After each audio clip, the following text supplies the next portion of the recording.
Michael Loporto, accused of possessing forged documents that won the 2009 Working Families Party primary.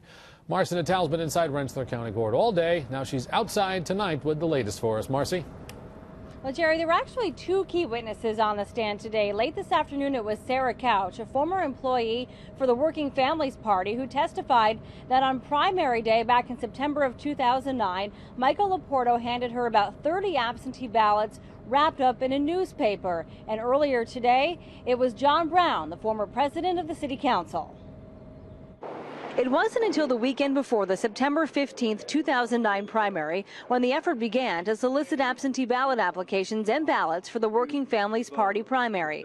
Council candidate John Brown testified Friday that, among others, he and candidate Michael Loporto were going to housing authority projects and collecting applications from people who were unlikely to vote.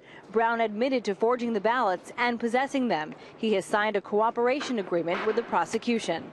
If they all knew that the name of the game was to not get valid excuses so they could control their votes, that tells you everything about his intent and his state of mind when he possessed forged ballots. Loporto is facing 22 counts of possessing a forged instrument for his alleged role in handling the ballots and turning them over.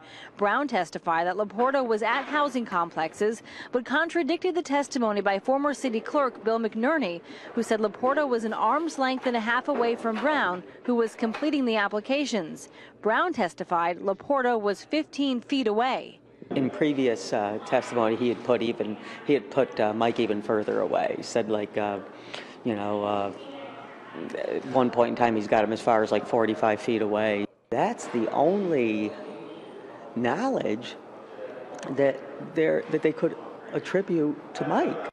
The critical juncture is, what is his state of mind around 3 o'clock on September 15th?